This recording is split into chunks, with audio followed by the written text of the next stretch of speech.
से नजर है। दिलों में बुग़्ज़े अली और जन्नत का जुनून,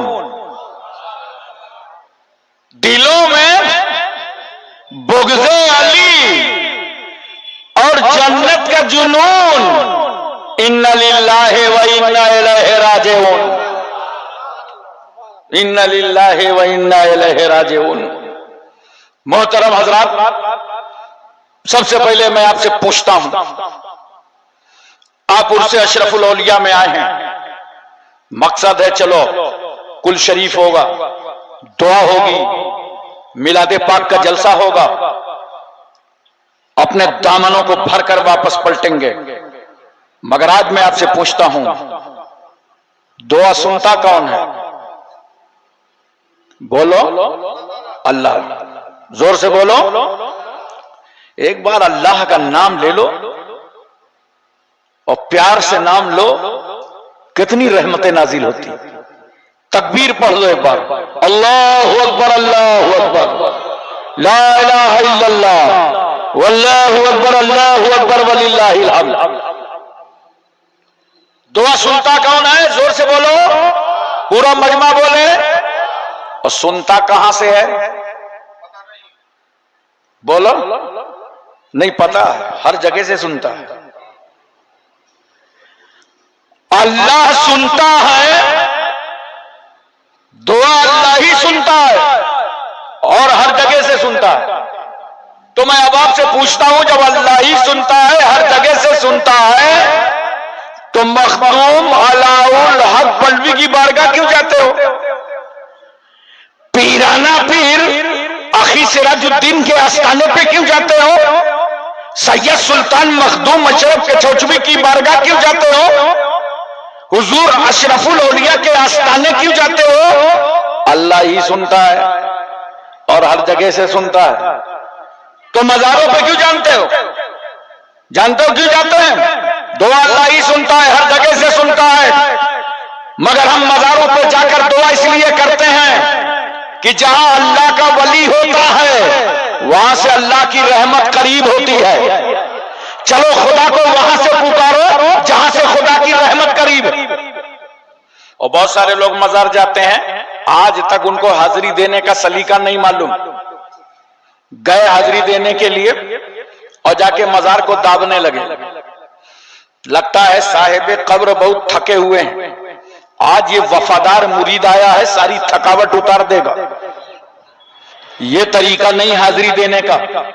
दरियापुर वालों, जब मजारों में जाया करो और दाबने ही का शौक है, तो मजार जाके मजार को न दाबा करो, बल्कि घर से निकला करो तो मां के पैर दबा के निकला करो, बाप की पेशानी चूम कर निकला करो, और फिर जाओ अल्लाह वाले की बारगाह में खड़े हो जाओ, पैतियाने से जाके सलाम करो। और जब फातिहा पढ़ो तो कितनी दूर खड़े हो गए? जितनी दूर से जिंदगी में मुलाकात करते रहे हो। और अगर मुलाकात जिंदगी में नहीं हुई है तो 4 हाथ दूर खड़े हो जाओ और अपनी पीठ काबे की तरफ कर लो। नमाज पढ़ते हो तो मुंह, जोर से बोलो, काबे की तरफ। मजार पे फातिहा पढ़ो तो पीठ काबे की तरफ। कहां है वो लोग जो हमें बिदती और कबर पुच्छा कहते हैं? नादान, हमारा तरीका फातिहा देख। हम इबादत करते हैं तो मुंह काबे की तरफ, फातिहा पढ़ते हैं तो पीठ काबे की तरफ। हमारा अंदाज़े फातिहा बता रहा है कि हम वली की इबादत करने नहीं आए, बल्कि अल्लाह वाले की ज़ियारत करने आए।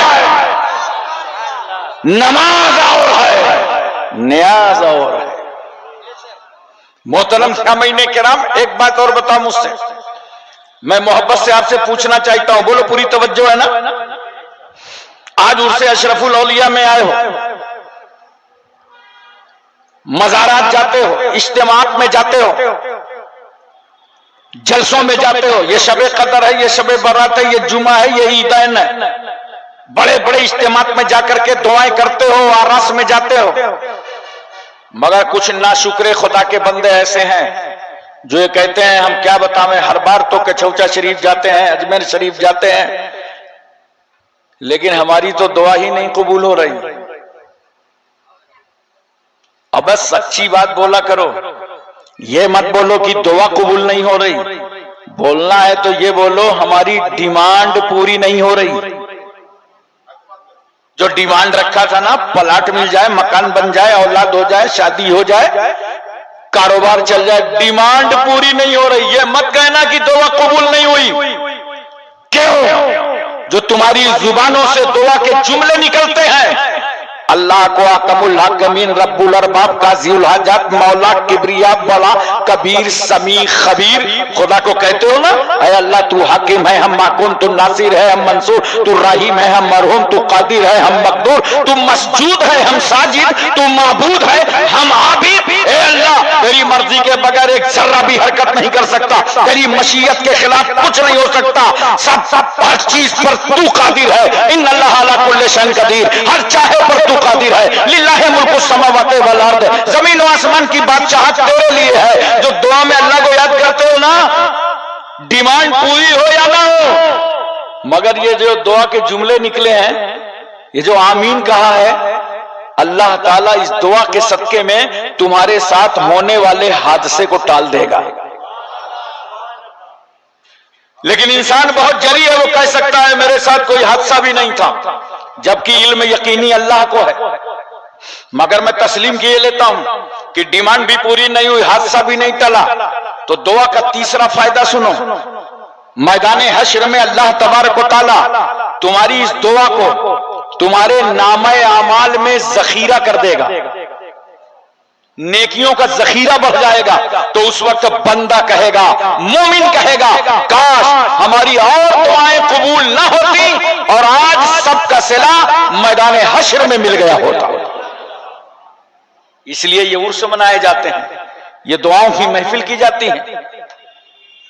हुजूर अशरफुल औलिया रहमतुल्लाह ताला अलैह तो अपनी पाकीज़ा जिंदगी में दुआ भी फरमाते थे और पूरी कौम से तौबा भी करा देते थे। तकरीबन 71 साल जिंदगी जो एक सूरज के चौशा मुकद्दसा से तुलू हुआ था और 71 साल के बाद उसी जमीन पर डूब गया।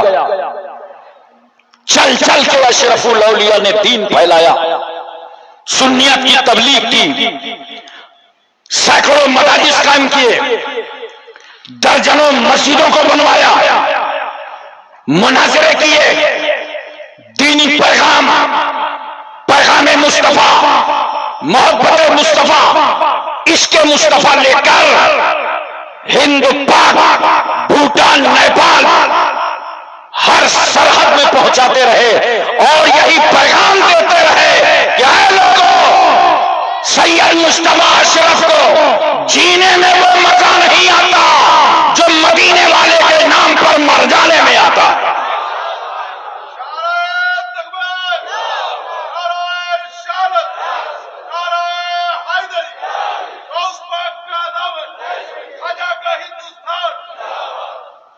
मोहतरम सामीने किराम, बंगाल वालों, तुम्हें तो हर कदम अशरफुल औलिया का शुक्रिया अदा करना चाहिए।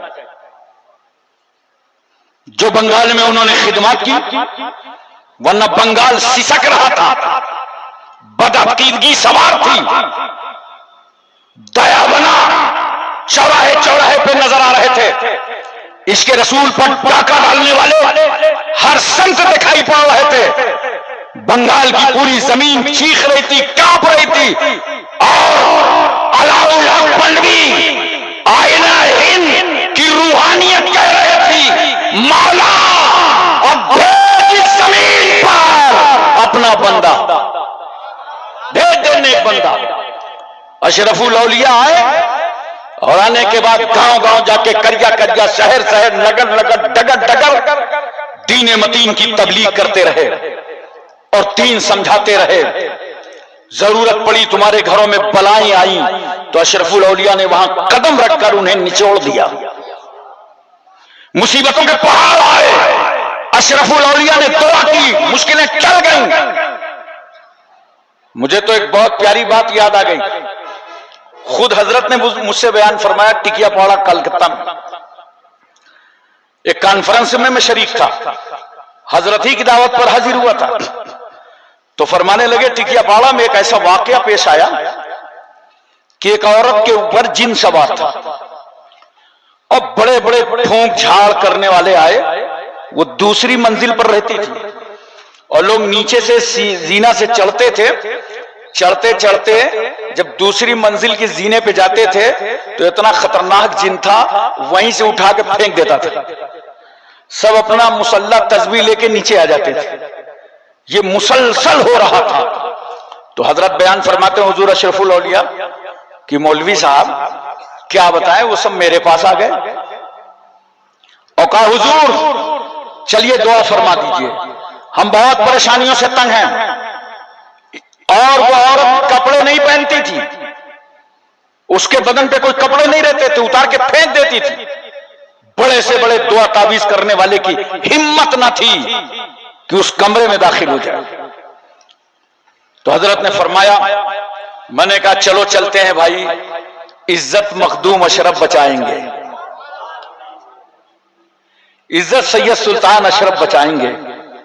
फरमाते हैं मैं चला, खूब दुआएं पढ़ी, अपना इन्हिसार किया, हिसार करके, और मैं जब जीने पे चढ़ा तो हिम्मत करके पहली मंजिल पे चढ़ गया। बोलो सुभान अल्लाह, अरे दिल लगा के बोलो सुभान अल्लाह। उसके बाद फरमाते हैं जब मैं दूसरी मंजिल पर चढ़ा तो मेरे रोंगटे खड़े हो गए। मैं समझ गया बहुत खतरनाक है, लेकिन एक सीढ़ी चढ़ा, दो सीढ़ी चढ़ा, और जब दूसरी मंजिल में कमरे वाली सीढ़ी के पास आया तो अंदर से उस जिन ने कहा, ठहरिए सैयद मुस्तफा अशरफ, अंदर ना आइएगा, अभी मैं बरहना हूं, मुझे चादर लाओ। हजरत फरमाते हैं एक चादर लेकर के फेंकी गई। उस औरत ने चादर को लपेट लिया और उसके बाद कहा अब आप ऊपर आ सकते हैं। हजरत फरमाते मैं ऊपर दाखिल हुआ। मैंने कहा भाई इस औरत को क्यों परेशान कर रहे हो, छोड़ो, वापस चले जाओ, मुस्तफा अशरफ आया, निकल जाओ। उसने कहा हुजूर बड़े बड़े तावीज वाले, गंडे वाले आए थे, ये कलकत्ता तो दुआ तावीज वालों की मंडी है, मैंने एक एक करके नीचे पटक दिया है, लेकिन जब आप ऊपर आ रहे थे मैं आपकी तरफ बढ़ा तो मैंने क्या देखा कि आपके दाहिने तरफ हजरत सैयद सुल्तान मखदूम अशरफ चल रहे हैं और बाएं तरफ आला हजरत अशरफी मियां चल रहे हैं।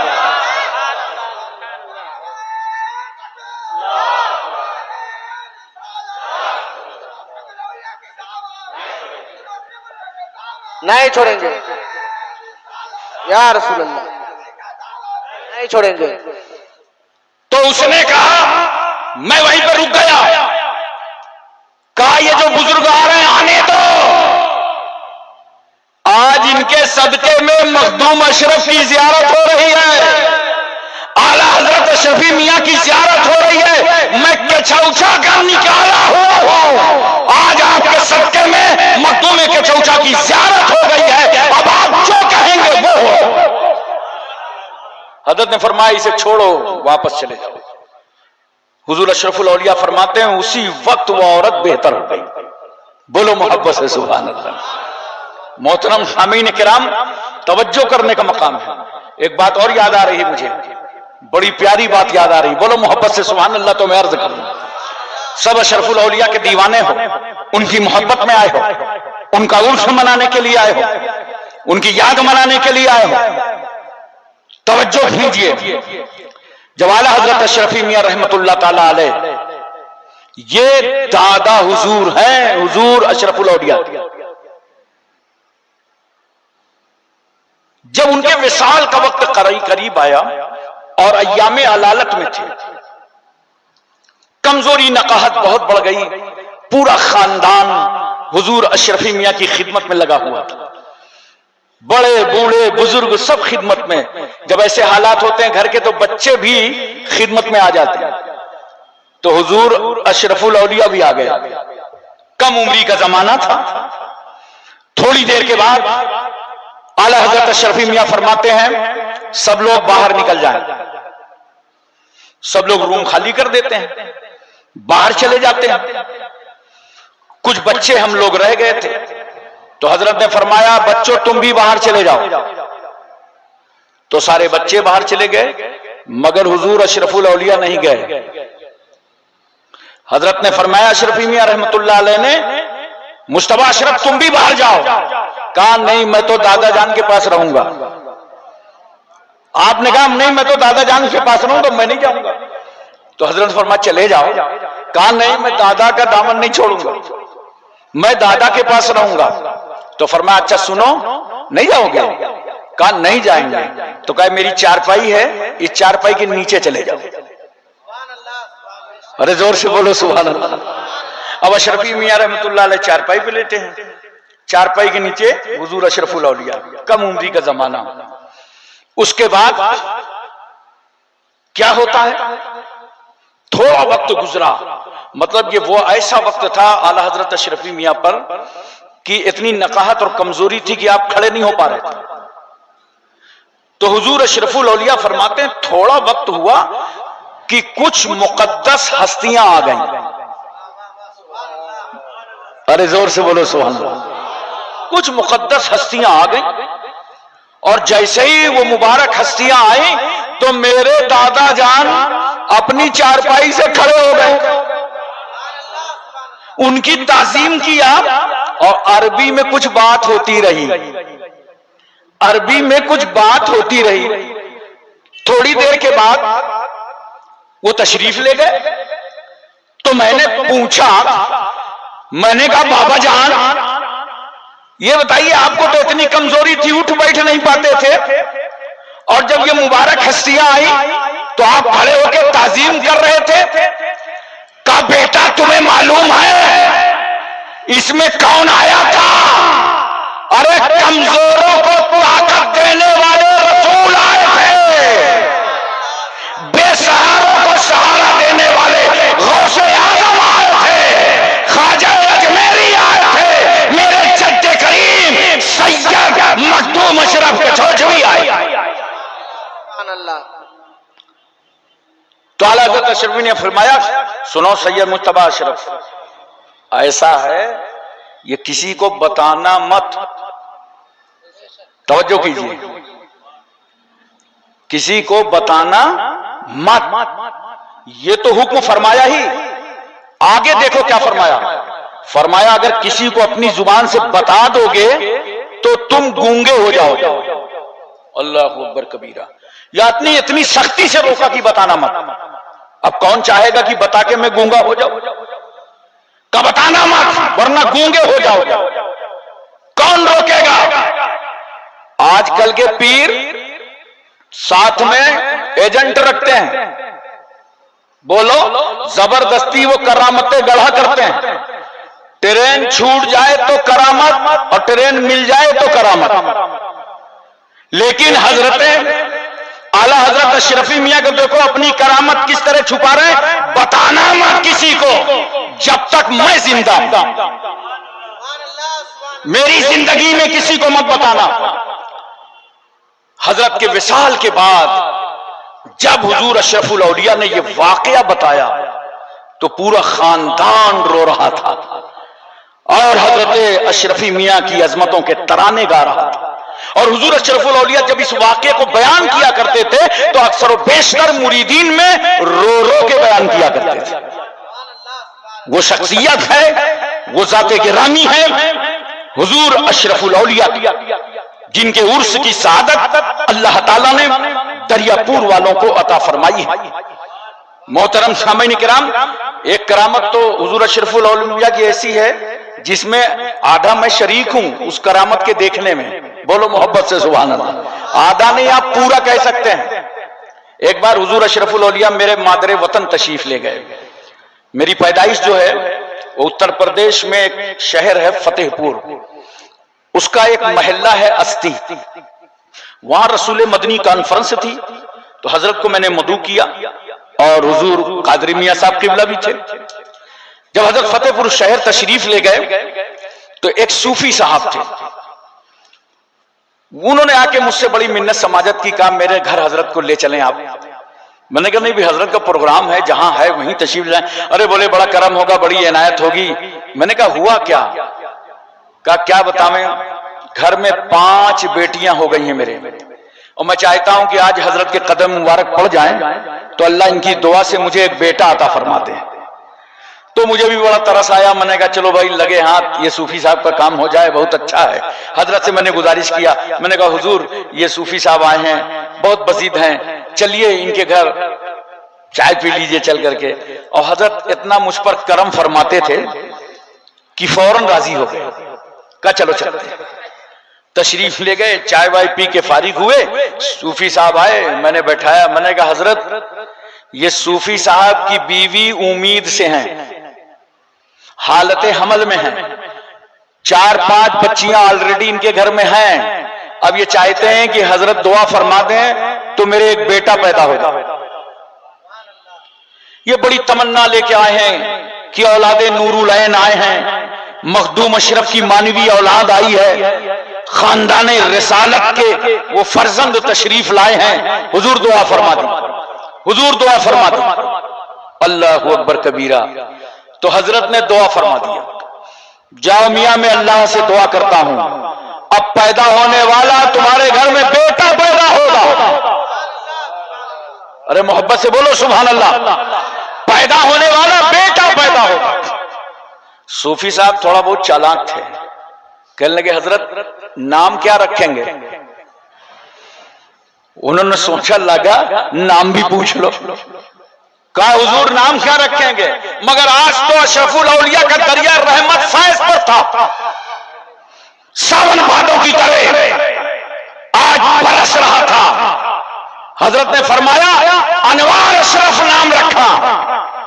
तो सूफी साहब कुछ ऊपर नीचे हुए, कहा एहरार अशरफ रख लेना। यानी सूफी साहब ने लागत 2 नाम पूछ लिए, तवज्जो कीजिए जरा सा, 2 नाम पूछ लिए।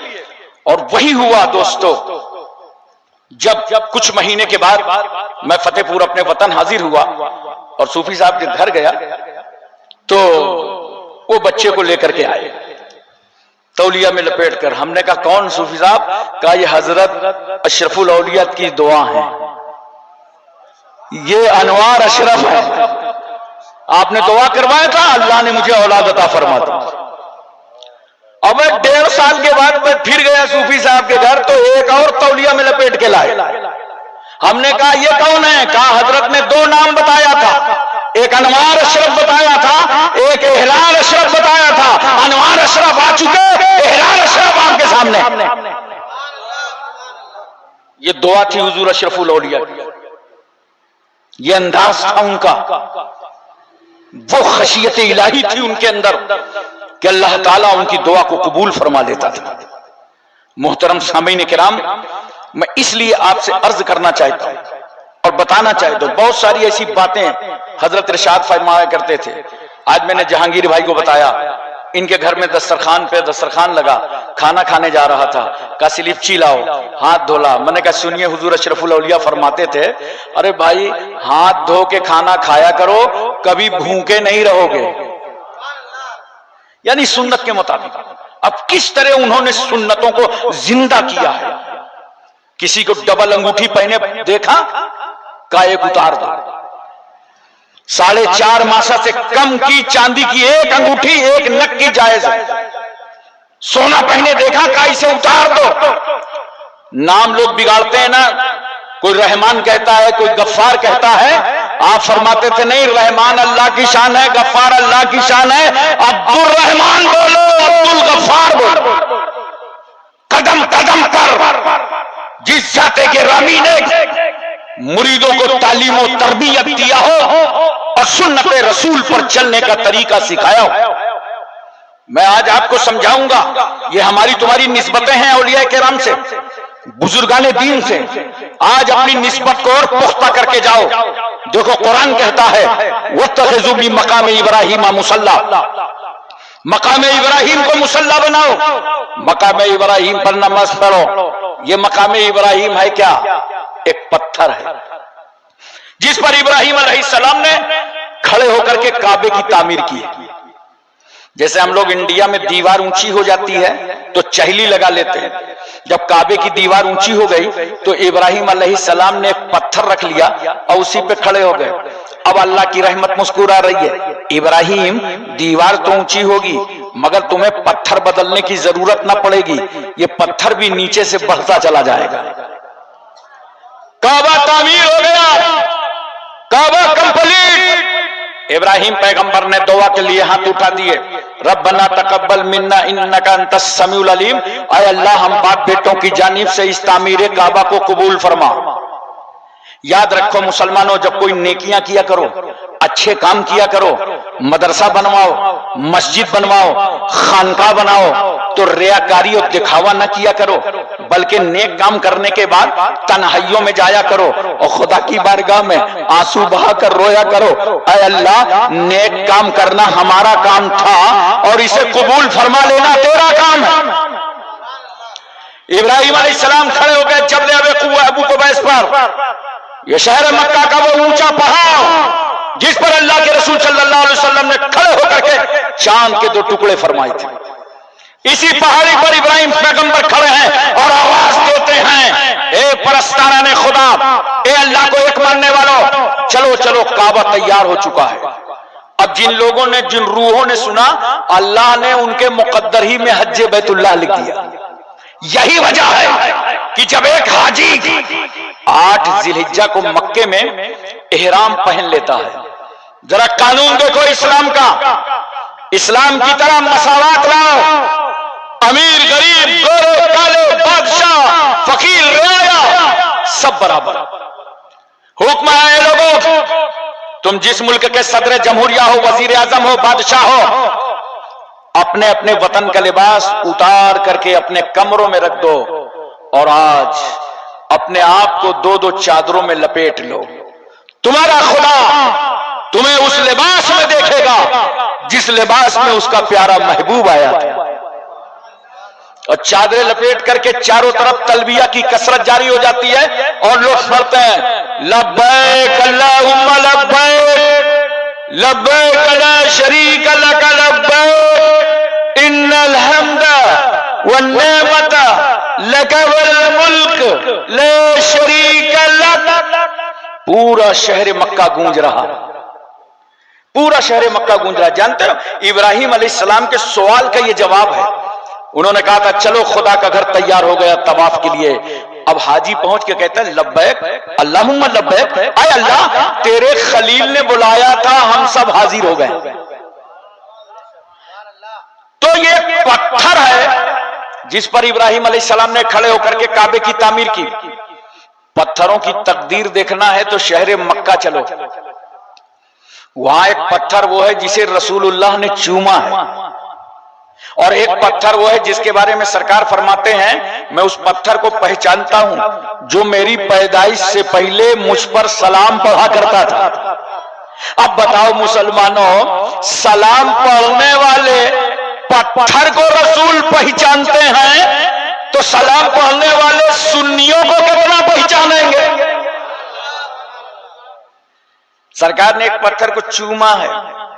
अच्छा देखो, रसूल ने पत्थर को भी चूमा जिसका नाम हजरे अस्वद है, और रसूल ने फातिमा के बेटे हुसैन को भी चूमा।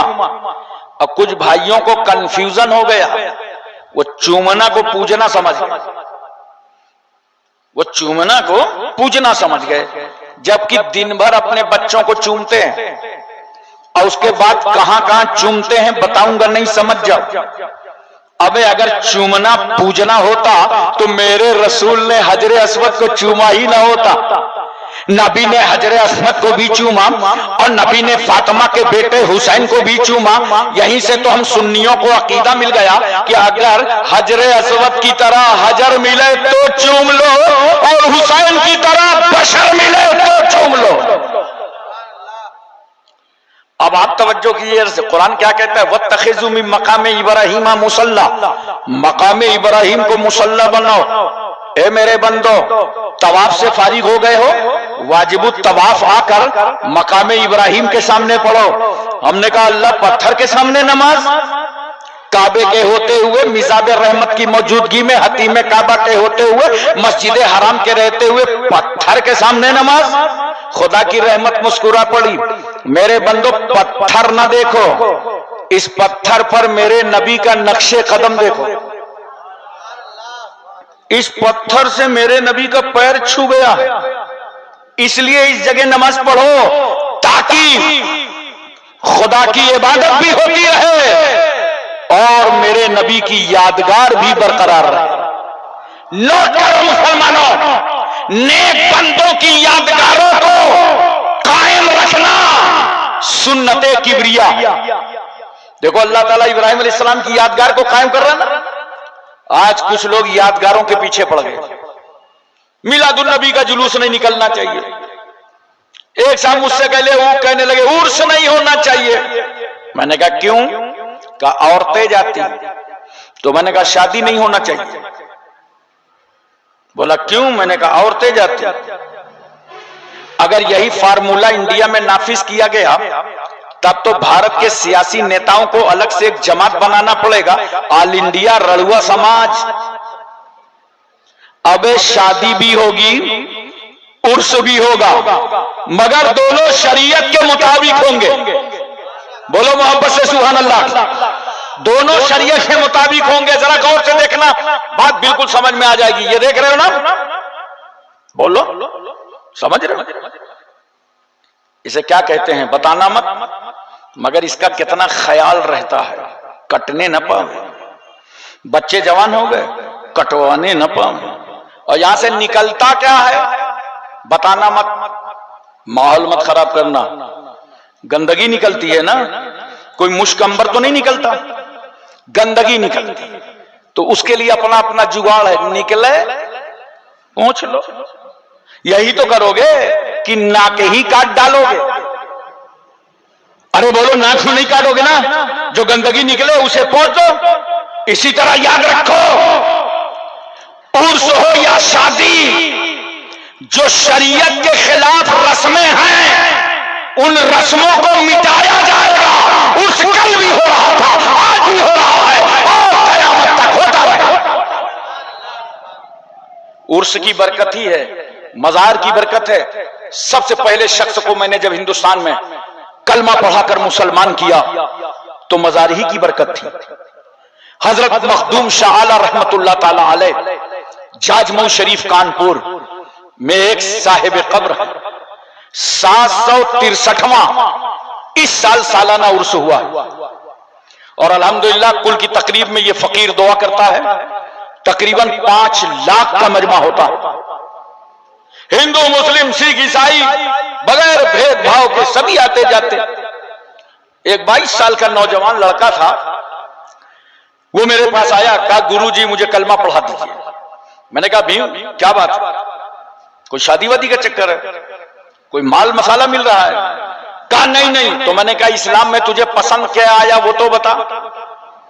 कहा इस्लाम तो मैंने पढ़ा ही नहीं, मगर एक बात बहुत पसंद आ गई। मैंने कहा वो क्या? कहा जो हजरत मखदूम शाह रहमतुल्लाह अलैह का मजार है, वहां देखा बगैर भेदभाव के हर समाज हर तबके के लोग जाते हैं। एक दिन मैंने भी स्नान किया, सर पर रुमाल रखा और दर्शन के लिए पहुंच गया। और जब मैं मजार पर जाकर खड़ा हुआ तो मेरी आत्मा को शांति मालूम हुई। मैंने वहीं से फैसला कर लिया कि जब कानपुर की मजार में लेटे हुए एक वली की अजमतों का ये आलम है तो मदीने के मोहम्मद की रहमतों का आलम क्या होगा? हज़रात तवज्जो फरमाइए जरा सा और अपने सहन पर इस बात को अच्छी तरीके से उतारने की कोशिश कीजिए। ये जो आरास होते हैं मनाइए इन्हें और अपने बुजुर्गों की तालीम लोगों तक जिंदा रखिए, उनकी तालीम को पहुंचाइए, उनके पैगाम को पहुंचाइए। अब एक बात मुझको बताइए आप हजरात, पानी पीते हो ना, जरा हुआ करो थोड़ा सा, टाइम जाए, बोलो नींद तो नहीं आ रही? नहीं बता देना जरा सा, नींद आए तो। पानी पीते हो ना? वादी का, नदी का, चश्मे का, इलाके का, कुएं का, हैंडपाइप का, नगरपालिका की टंकी का पीते हो ना? खड़े होके कि बैठ के? अबे जलसे में तो झूठ न बोलो। आज से तय कर लो हुजूर अशरफुल औलिया के जलसे से कि इंशाअल्लाह जब पानी पिएंगे तो बैठ के पिएंगे। बोलो मोहब्बत से सुभान अल्लाह। देखो थोड़ा दिमाग लगाया करो, बड़े बड़े काम हो जाएंगे। अगर आज अशरफुल औलिया के उर्स में एक आदमी ने अपनी जिंदगी सुन्नत के मुताबिक कर दी तो अशरफुल औलिया का फैजान पा गया वो फैजान। और मैं कह रहा हूं थोड़ा दिमाग लगाओ, काम पूरा चल जाएगा। देखो जूता चप्पल पहनते हो ना, जरा थोड़ा हूं हां बोलो, पहनते हो ना? जब पहना करो तो दाहिना पैर पहले डाल दिया करो, और जब उतारा करो तो बायां पहले निकाला करो। देखो काम भी चल गया, सुन्नते रसूल भी अदा हो गई। पैजामा पहनते हो ना, इतना खामोश हो लगता है सब नागालैंडी हो। अरे पैजामा पहनते हो ना, जब पैजामा पहनो तो बैठ जाओ। देखो काम भी चल गया, सुन्नते रसूल भी अदा हो गई। खाना खाते हो ना, दस्तरखान लगा लो, नमक से शुरू करो, नमक पे खत्म करो। 70,000 बीमारियों का इलाज है। और जब दस्तरखान में हाथ धुलाओ तो जो सबसे कम उम्र हो पहले उसके हाथ धुलाओ। क्यों? अगर बड़े बड़े लोगों के हाथ धुलाओगे तो छोटा वाला बैठे बैठे सोचेगा या अल्लाह जहां ऐसी ऐसी पर्सनालिटीज हो, खुदा खैर करे, उधर का माल इधर सप्लाई होगा या नहीं। तो बच्चे का दिल टूटेगा। और इस्लाम दिल तोड़ने नहीं आया, इस्लाम तो टूटे हुए दिलों को जोड़ने के लिए आया। पहले कम उम्र के हाथ धुलाओ, और जब खाने से फारिग हो जाओ तो जो सबसे बुजुर्ग हो उसके हाथ धुलाओ, ताकि उसकी अजमत का परचम भी लहराता नजर आए। और प्लेट साफ कर दो। बहुत सारे लोग जानते हो दस्तरखान साफ कर देते हैं, प्लेट नहीं साफ करते। ये प्लेट साफ करोगे ना तो प्लेट अल्लाह की बारगाह में तुम्हारे लिए दुआए मगफिरत करेगी। बोलो अपनी जिंदगी गुजारोगे, अपनी जिंदगी में तब्दीली लाओगे, अशरफुल औलिया की मोहब्बत में अपने आप को बदलोगे।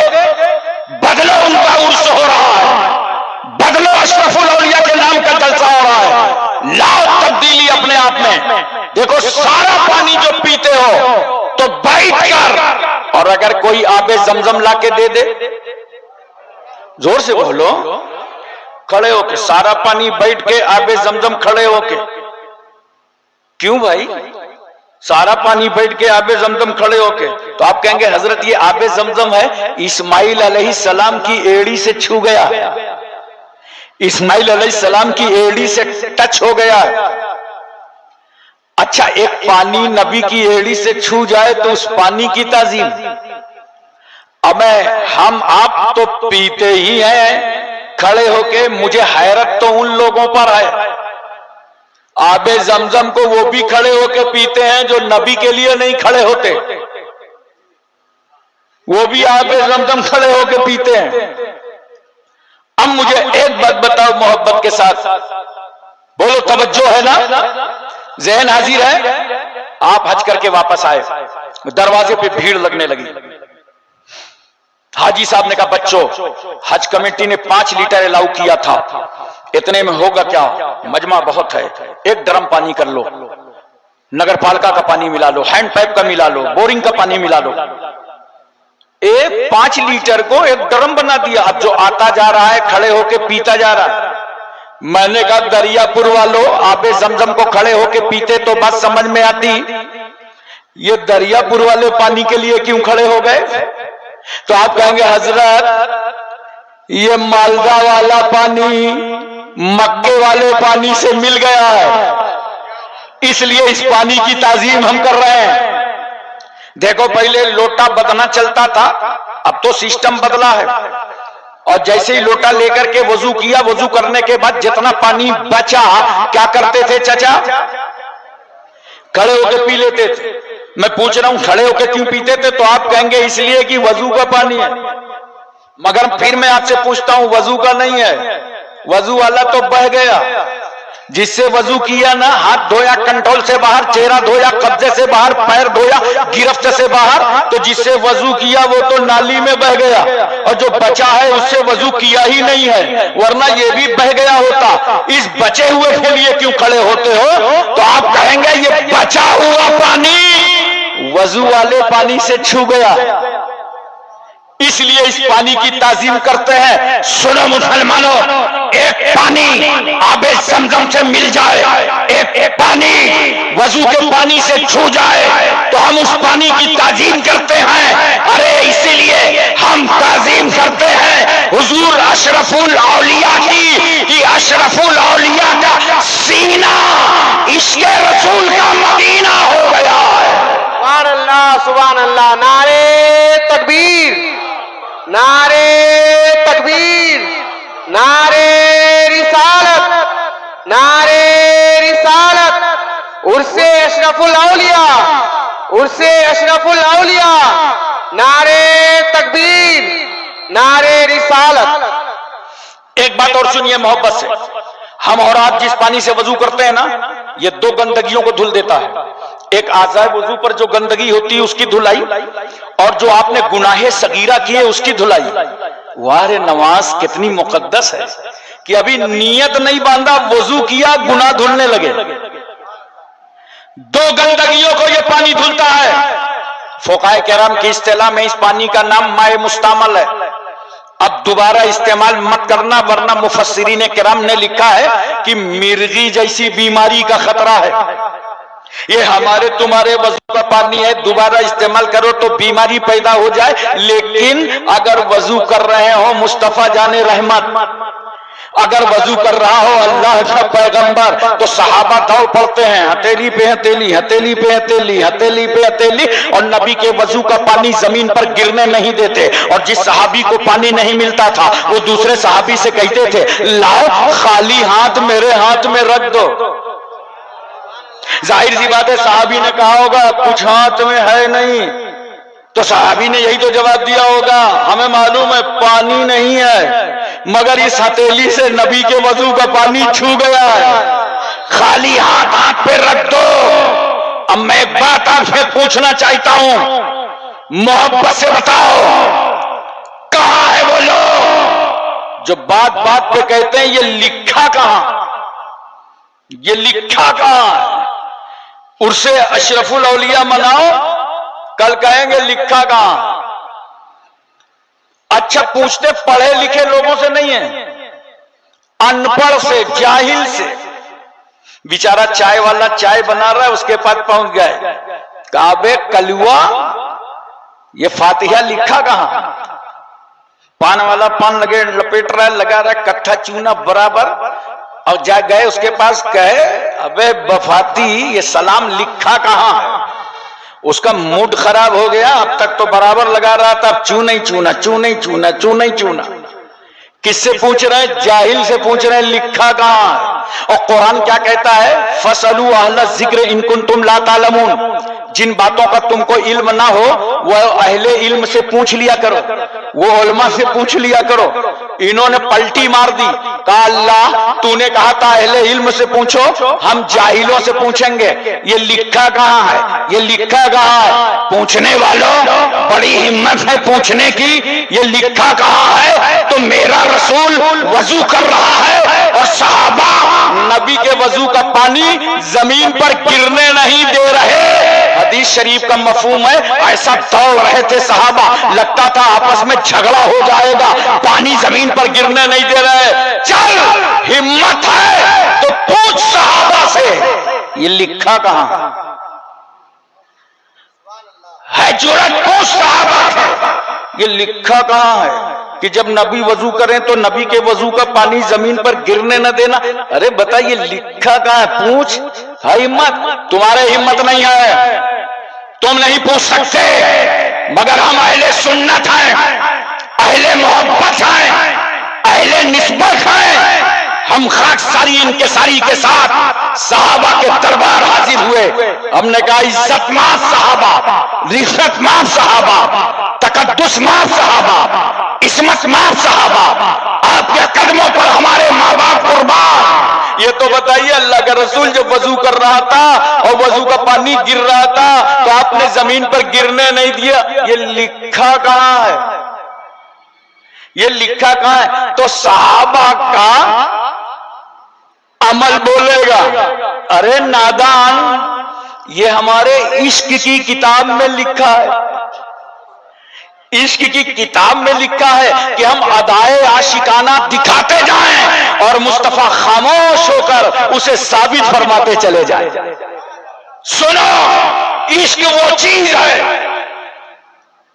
इश्क वो मरहला है जहां शरीयत के मुताबिक हर तरीके का इश्क करो। कोई कहे दलील क्या है? कहना दलील यही है कि शरीयत के मुताबिक है। यह सहाबा का इश्क था। नबी के वजू का पानी जमीन पर गिरने नहीं दे रहे, तबर्रुक बना रहे हैं। नबी के वजू का पानी शिफा, और हमारे तुम्हारे वजू का पानी अगर लग जाए दोबारा तो बीमारी का खतरा। अब पता चला ना कि उम्मती के वजू का पानी नबी के वजू के पानी के बराबर नहीं है। अरे बोलो ना। अब जब हमारा तुम्हारा वजू का पानी नबी के वजू के पानी के बराबर नहीं है तो कोई उम्मती कैसे नबी के बराबर हो सकता?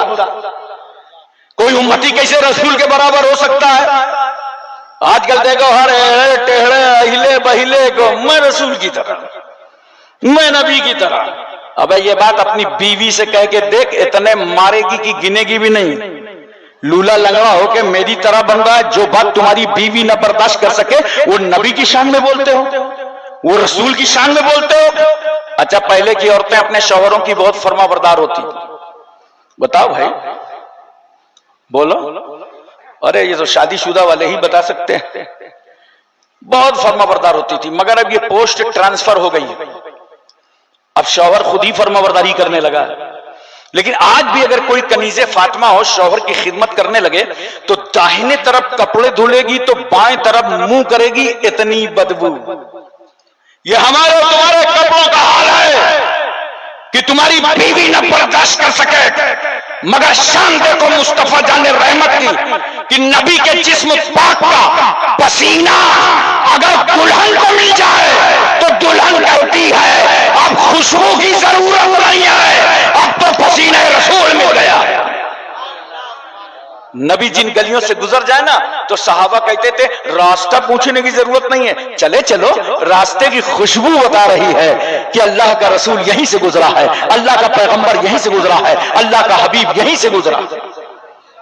हजरात एक बात बताओ, एक लोटा पानी में अगर किसी का वजू हो जाए तो दूसरा लोटा फजूल पानी बहाने की इजाजत नहीं है।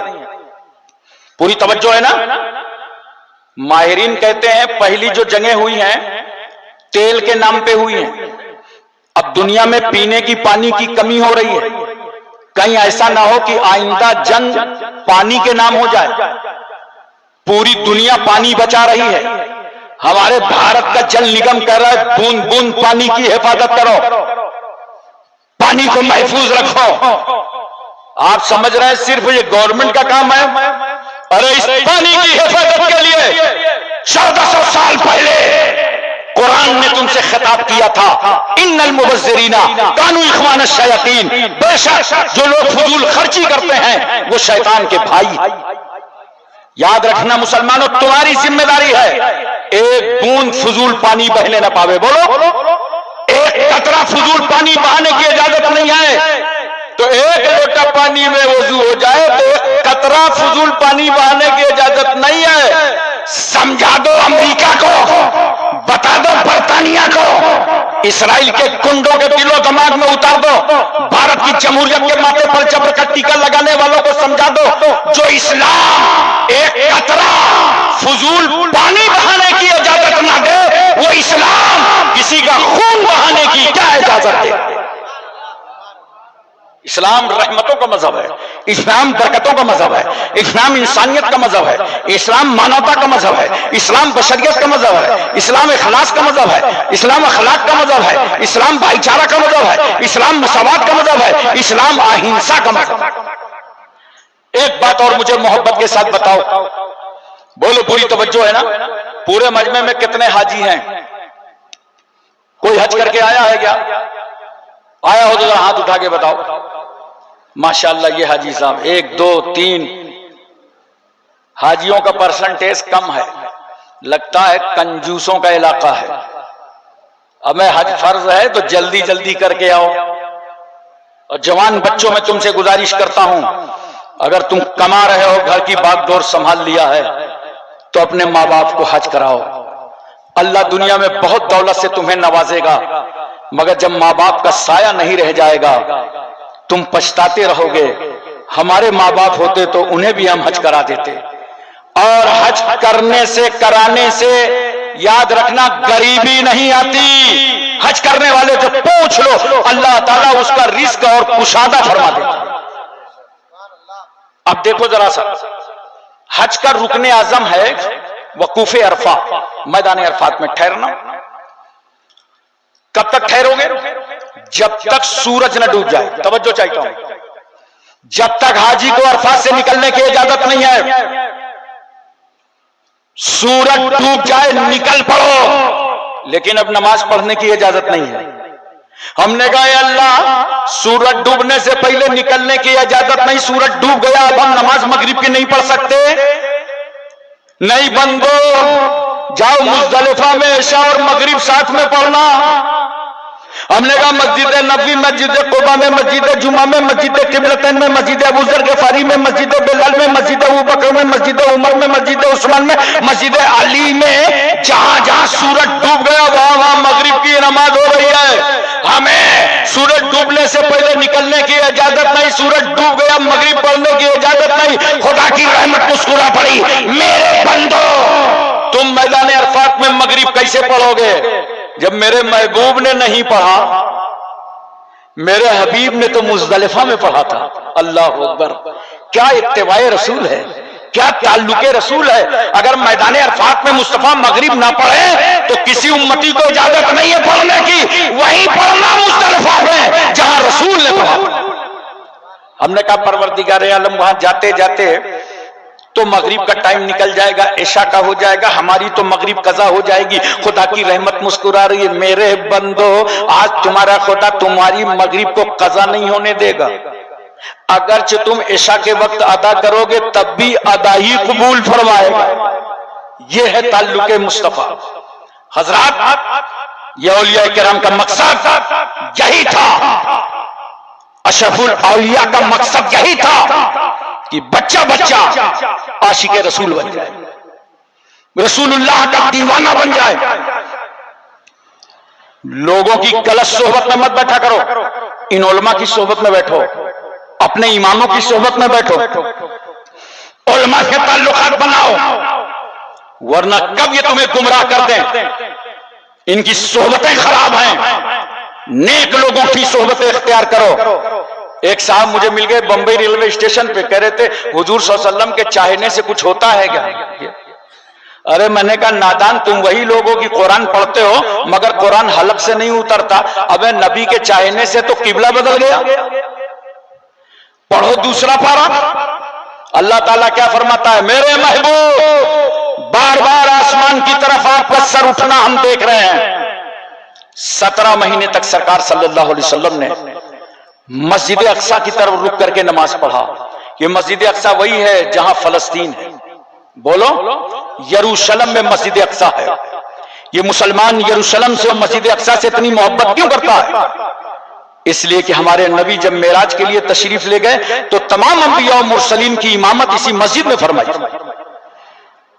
तवज्जो कीजिए जरा सा, 17 महीने तक सरकार ने मस्जिद अक्सा की तरफ रुक करके नमाज पढ़ा। अब सरकार की मर्जी यह है कि मेरा किबला काबा बना दिया जाए और बार बार आसमान की तरफ देख रहे हैं। कभी आप तशरीफ ले जाइए, मैं दुआ करता हूं अल्लाह ताला सबको मक्का और मदीना पहुंचाए। तो मदीने शरीफ में जब मस्जिद किबलतैन जाएंगे, 2 किबलों वाली मस्जिद, मैं तो वहां पहुंचा तो एक मुसल्ले का रुख काबे की तरफ है और एक मुसल्ले का रुख पुश्त पर बना है जो मस्जिद अक्सा की तरफ है। इसी तरफ सरकार खड़े थे और नबी की मर्जी क्या थी कि मेरा किबला काबा बना था। अल्लाह ने फरमाया महबूब बार बार आसमान की तरफ आपका सर उठना हम देख रहे हैं। फवल्लि वजहका शत्रल मस्जिदिल हराम, तो अपना चेहरा आप मस्जिद हराम की तरफ कर लीजिए। सरकार ने हालत नमाज में अपना रुख काबे की तरफ कर लिया। बोलो मोहब्बत से सुभान अल्लाह। अच्छा, सरकार ने अपना चेहरा काबे की तरफ किया तो जितने सहाबा को तहवील किबला का एहसास हुआ उन्होंने भी अपना अपना रुख काबे की तरफ कर लिया। मैंने सहाबा से पूछा, ए सहाबा, रसूल ने अपना रुख काबे की तरफ किया था, आपने क्यों किया? सहाबा कहते हैं हम किसी की तरफ नहीं है, हम उसी की तरफ हैं जिसकी तरफ रसूल है। जब तक रसूल मस्जिद अक्सा की तरफ थे हम सब मस्जिद अक्सा की तरफ, और जब नबी काबे की तरफ आए तो हम सब काबे की तरफ। मैंने कहा काबा सब तो तेरी तरफ, सब तेरी तरफ। बोलो, ये हमारे उलमा जब नमाज पढ़ते हैं तो रुख, आप जब नमाज पढ़ो तो रुख, दरियापुर वाले नमाज पढ़ें तो रुख, पीराना पीर वाले नमाज पढ़ें तो रुख, पंडवा शरीफ वाले मालदा वाले नमाज पढ़ें तो रुख, यूपी एमपी तमिलनाडु कर्नाटक हिमाचल हरियाणा पंजाब कश्मीर उत्तराखंड छत्तीसगढ़ सौराष्ट्र गुजरात महाराष्ट्र रुख। अरे जोर से बोलो ना। Asia Malaysia Indonesia Saudia Libya Cambodia Korea Mongolia Maldives Bhutan Singapore Burma Barauni Vietnam Hispania Romania Bulgaria Czechoslovakia Yugoslavia Tanzania England highland Thailand New Zealand Nagaland Nagaland Gorkhaland नमाज पढ़े तो रुख। अरे बोलो ना। अर्दली फलसफी सियासतदान साइंसदान हकीम खतीब शहीर तबीब राजा महाराजा प्रजा रियाया master doctor inspector barrister collector MP MLC नेता बेटा छोटा मोटा नाटा कोटा रुख। कोई नमाज पढ़े तो रुख काबे की तरफ। हमने काबे से पूछा, काबा सब तो तेरी तरफ, ये बता तू किसकी तरफ? काबे ने कहा हम तो रहमतुल लिल आलमीन की तरफ, हम सब मुस्तफा जाने रहमत की तरफ। मैंने कहा काबा सब तेरी तरफ, तू रसूल की तरफ। कहा मेरी तरफ था ही कौन? सब तो मस्जिद अक्सा की तरफ लगे थे। मेरी तरफ लाने वाला यही रसूल है, मेरी तरफ लाने वाला यही पैगंबर है। और जब रसूल मेरी तरफ आ गए तो मैं रसूल की तरफ। इसीलिए तो आला हजरत फाजिले बरेलवी फरमाते हैं, हाजियो आओ हाजियो आओ शहनशाह का रौजा देखो, काबा तो देख चुके, काबे का काबा देखो। काबा तो देख चुके, काबे का काबा देखो। दोस्तों, नबी की इत्तिबा में आओ और नबी की मोहब्बत में आओ। मैं एक बात सिर्फ आखिरी आपसे अर्ज कर दूं ताकि हुजूर अशरफुल औलिया का फैजान आपको मिल जाए। कपड़े पहनो, लिबास पहनो शरीयत के मुताबिक। आजकल हमारा नौजवान क्या कर रहा है? जींस पहन रहा है, वो भी फटी हुई। हमें बुजुर्गों ने तुम्हारे हाथों में कैंची नहीं दिए, सुई और धागा दिया है। फटे हुए कपड़े पहन रहे हो। मैं मुंबई में भिंडी बाजार से आ रहा था, कुरला, एक बच्चा मिला रास्ते में, बोला हजरत मुझे बैठा लीजिए। मैंने कहा बैठ जा। पूछा कहां गए थे? बोला शॉपिंग करने गया था, ईद आ गई ना। तो ऐसा होता है बच्चों से जब ईद के कपड़ों के बारे में पूछो बहुत खुश होते हैं, और कहीं उनके कपड़े देखने लगे तो और खुश होंगे।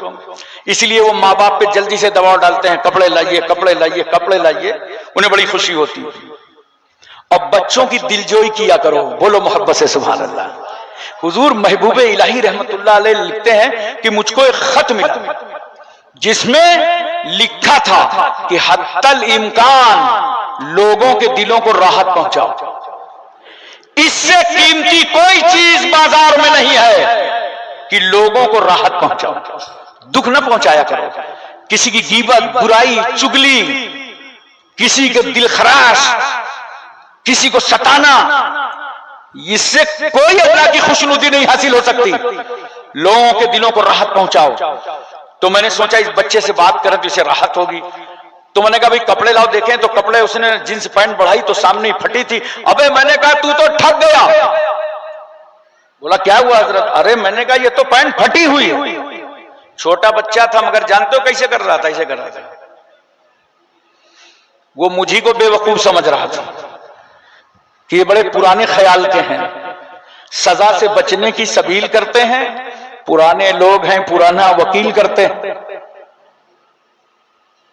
कह रहा हजरत ये चलता है। मैंने कहा नहीं बेटा, सुन्नत के खिलाफ कुछ भी नहीं चलता। इसको सिल लो, सिल लेना चाहिए, और फटे हुए खरीद के लाते हो, ऐसा मत करो।